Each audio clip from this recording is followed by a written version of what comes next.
Let's talk about the one metric that separates the SaaS companies that scale from the ones that crash and burn.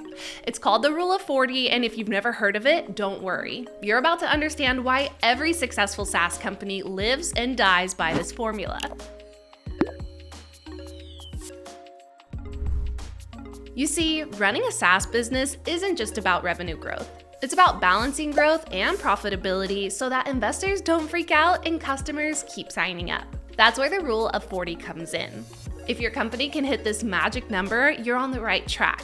If not, well, let's just say that investors start asking some uncomfortable questions.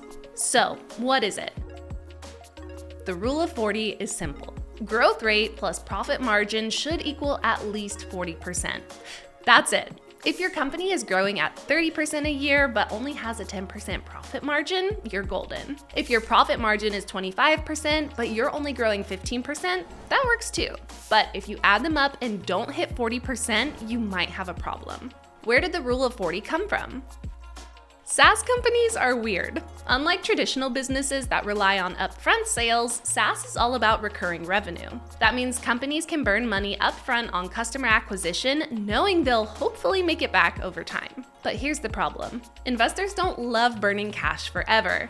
So the Rule of 40 became a quick way to measure whether a SaaS company is sustainable. If you're growing fast, you can afford to reinvest heavily in marketing, sales, and R&D.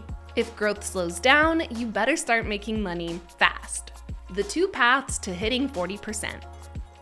There are two ways to get there: growth heavy or profitability heavy. Some companies go all in on growth. Think Snowflake or Datadog, burning cash now to dominate the market later. But the insane growth rates make up for it, and investors are happy to wait for profits. Then you've got the efficiency first approach.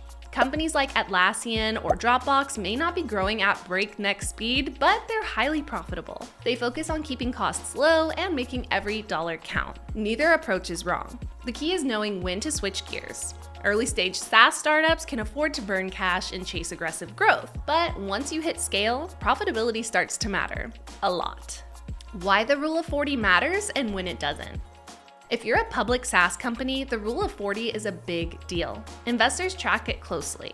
Fall below 40% for too long and stock prices drop, funding dries up, and suddenly those aggressive hiring plans don't seem so smart anymore.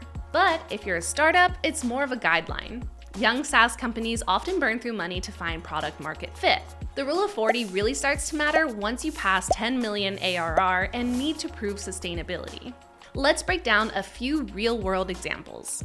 Salesforce exploded out of the gate with rapid growth, but over time they shifted toward profitability while still maintaining solid expansion. Shopify was all about hypergrowth for years, but when market conditions changed, they had to tighten up spending and focus on margins. Slack, before getting acquired by Salesforce, leaned entirely on growth without much profit.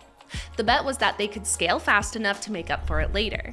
The Rule of 40 isn't about perfection, it's about balance. If you're under 40% today, you need a plan to get there, either accelerate growth or boost profitability. How CloudZero helps SaaS companies optimize for the Rule of 40. The biggest challenge for SaaS companies? Knowing where the money is going.